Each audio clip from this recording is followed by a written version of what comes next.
Co-parenting is not a competition, it's a collaboration. You're working with the other parent to ensure that the child is safe and secure. In other words, it's a team sport and you want to make sure all the away games are safe. Hi, I'm James, and this is my take on reality. In this episode, we're going to be talking about Natalie's from 90 Day Fiancé Single Life, her boyfriend Josh, his attempt to co-parent with the mother of his children, and navigate the dating world with Natalie. Now, before we get into it, I would just ask that if you get anything from the channel that you consider subscribing. It really helps the channel out. It really helps me out. And hey, who doesn't want to give the HBO special? Hit the subscribe button down below and help a brother out.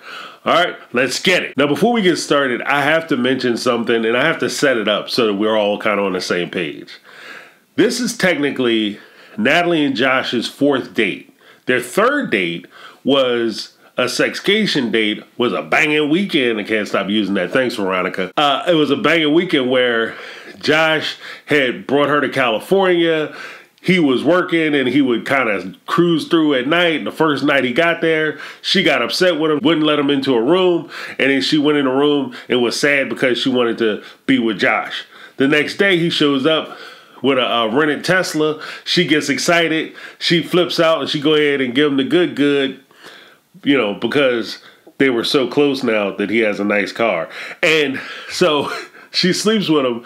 Then the next day she gets mad because she sleeps with him and he got to leave and the vacation's over. How you start is how you finish. So when she gets to Arizona for the fourth date, and this is where he lives, she comes out to Arizona and he can't take her to his house. So he takes her to an Airbnb that he rented for her so that she could stay there. And when she gets there, he doesn't tell her before she comes or even in the car or at the airport, hey, babe, this is what I'm doing and this is why I'm doing it. He tells her in the car as he's pulling into the Airbnb. Is this your house? No, I don't live here. I live like a town over. The fact that she doesn't know where you live and you have your address, why are you introducing this person to your children?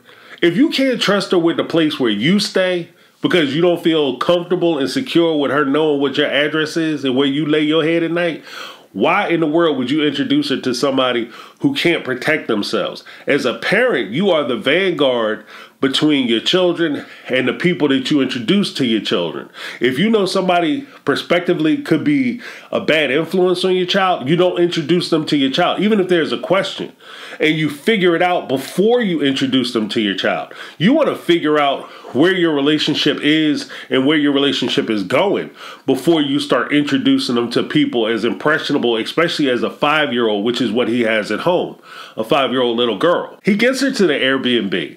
She gets mad because obviously she's staying at the Airbnb and she wanted to see his house because that's what's so important, you know, because they had love, and it's the love that she was really concerned about, not so much his material possessions. But so she gets out there to the Airbnb and she gets upset because she's at the Airbnb. So she kicks him out of the Airbnb, doesn't let him stay there. The next morning she wakes up, she's mad because she stayed in the Airbnb by herself. This is the kind of stuff that Josh is bringing into his life and into his kid's life. He comes in, she asks him, hey, did you bring me coffee? Instead of Josh stopping at like a Starbucks or a Dunkin' Donut, he comes in and he brings her a cup of coffee from his house. You can't tell me I can't stay in your house and you bringing me stuff from your house. I don't want your home coffee. I want some store-bought coffee. Screw you, bro. Like, how you gonna tell me I can't participate in the glory and the wonders of your home, but you're gonna bring me the benefits of your home? No, thank you. I'm good. So they get the stuff. Then he invites her to go hang out with his son's mom and his son. Again, even though his son is older, you should be a little more careful and discriminate of who you bring into your kid's life. That's just me, though. Maybe I'm crazy. Anyway, Josh brings Natalie down to the boat area because they're gonna get on the boat, go fishing. And apparently this is supposed to be his ex-wife's baby mama boat or whatever. So he gets down there. He sees his boat. Natalie sees this woman and she is mad as hell because homegirl get there and his ex-wife is in really good shape and she's not a bad looking woman. She's a very good looking woman, in fairness. But Natalie had that look on her face. Like, I get it. You with somebody, and if my lady had a boyfriend who looked like Michael John White, and I showed up, I'm like, oh man, that's what you used to. Are you serious? But it would only go so far, because to me, if she chose to be with me, obviously, unless there's something that she did that messed the relationship up, she chose not to be in that relationship, and she chose to be with me. So whether he's attractive or not, and whether Natalie's or Josh's ex-wife is attractive or not, it really shouldn't affect their relationship. Because if Josh had an opportunity to be with his ex, he would be with his ex. He wouldn't have to get on a plane to go see you. He would be with his ex and his ex-wife. So there's that. Natalie gets upset because she's like, oh, well, she's out there naked and she's looking good, and I'm here in a black t-shirt. You were in the appropriate outfit. And this is part of the reason why I kind of suspect why Josh might have to introduce his girlfriends to his ex-wife and his baby mom before he can introduce them to his kids. Because Natalie, what you were wearing was perfect. You were wearing a big t-shirt that doesn't show off your body as much, because even though his ex-wife is standing there half naked, he's not going to look at his mom in a sexual way. Natalie coming out there wearing buck-tight clothes, her body falling all out of places and pinched in places and loose in other places, is too much for a 16-year-old. The baby mom, his ex-wife, would be looking at him like, what the hell is wrong with this chick coming on this boat with my son? And she could be standing there wearing a bikini, and Natalie could come in there with something a little too tight, and she'd be losing her stuff. And it would be a little hypocritical, granted, but at the same time, it might be a place where the child's mother would have serious questions as to what this woman is about, how smart is she, how reasonable is she, and should she be around my child? That kind of brings up the point that I'm talking about. When it comes to Josh and his baby's mom, it is a great courtesy that two co-parents would say, hey, I want to meet the people that you're dating before you introduce them to the kids, because I want to get a feel for who they are. Me, if I wasn't with my child's mother or my kid's mom, I would want to, and she was out dating people, I would want to meet the guy. Not just because, I want to see him, shake his hand, and more importantly for me, I want to look in his eyes to see who he is. And I want him to look in my eyes to see that I'm not afraid of prison. So that's where we at. And, shake his hand, let him know that I'm around, I'm present, I talk to my kids. So if there's any issues, me and you gonna have a conversation. That's a courtesy that I would extend to her, and I'm sure she would extend to me if we weren't together. At the same time, bruh, with Josh and the woman that he's actually dating, and if Natalie is in line with the type of women that he dates, it makes complete sense to me why these women would say, hey, before you bring these crazy people around my kids, I want to meet them, and I want to give you the thumbs up approval. It's not a courtesy, it's a requirement.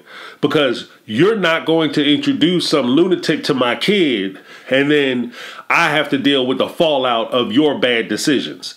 That makes sense to me. Now, as far as actually meeting the other parent, if you're the non-custodial parent's paramour, it makes complete sense. That's an opportunity not just for them to meet you and ask you questions about you, but it's also an opportunity for you to meet them and ask them questions. Natalie's position should have been, she should have got on that boat, been friendly, been nice, been open and honest, and try to create a relationship with her and the child's mother. You don't have to be best friends with her. That's not what I'm saying. But what I am saying is, if I was Natalie, I would get on the boat, be nice, kind, open, honest. I'll be very communicative, because I would try to find out data. It's all about the collection of data. You're in that stage, especially early on in their relationship. She's still getting to know Josh. And a great way for her to get to know Josh and what Josh is about is by assessing the people that he chose to spend his time with. This is a woman that he chose to marry. You can find out maybe her perspective on why they got a divorce. Why did you guys get a divorce? Oh, we just kind of grew apart and we just agreed that it wasn't working. That makes no sense. That makes no sense, bro. Something happened. You guys, unless you guys are like extremely mature, which I don't really see on Josh's part, unless you're like super duper mature, you don't get to a point where you just be like, yeah, this ain't really working for me. Yeah, it's not working for me either. Okay, well, I would guess divorce? Yeah, that works. Okay, would you also like some sugar in your coffee? I made some coffee. Would you like sugar?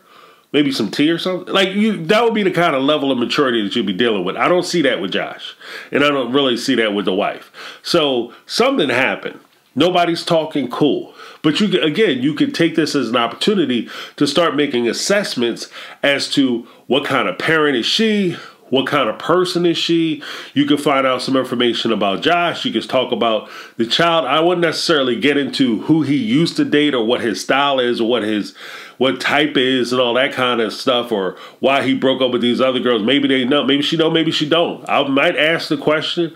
If she knows, she knows. If she don't, she don't. They supposed to be close, but for somebody who's supposed to be so close to Josh and you guys talk every day and you guys are so super close, it doesn't seem to me that you know a lot of stuff. And I might even point that out. Like, for somebody who's so close and you guys have such a great friendship, you don't seem to know a lot about him or the people that he dates. Now, if you want to say that you don't want to talk about it, that's fine. But let's be honest with each other. And I might, just to establish that I'm a no-nonsense person and this is what it is. What you see is what you get. So if I ask you a question, if you don't want to answer, you don't have to answer, but you don't have to lie to me either. So I'm in that camp. Now, overall, it's a great idea for you to meet the people who you're going to be associated with. Natalie's the kind of person who's putting the cart before the horse. And this is part of the reason why I say that I think that it's a great idea for somebody like Josh to be required to introduce his paramours or love interests to his baby moms before he introduced them to the children. Because Natalie, even though she's pushing for marriage and she's demanding the opportunity to have a family and children and all that with Josh, she's still married. So in order for her to make all this stuff come to fruition, she has to get a divorce first. Then she can start talking about marriage. Like, there's so many ways where she's just kind of rushing through the process because she wants to get to the end goal. But you won't ever have the outcome that you want if you're not preparing for success.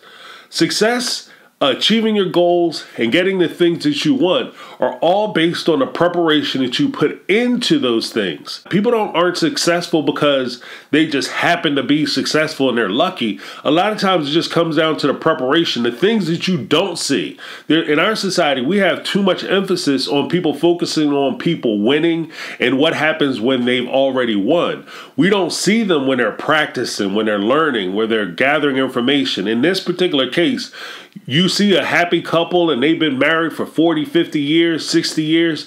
What you didn't see is the struggles that they had to get to that point during the course of the marriage. What you don't see is the preparation they had before they even met the person that they eventually married. You don't see them taking the time to get to know who they are and understand what they want out of life, and taking time to get to know the other person before they start trying to rush them down the aisle and then trying to rush them into a delivery room to start kicking out kids. If you do that, it's easy to get married. It's even easier for you to have children. And it's the hardest thing to do is to keep all that in line and keep all that together and moving forward in the way you want. That's my take. I'm James. This is my take on reality, and I'm out. 'Cause I've been living life right like I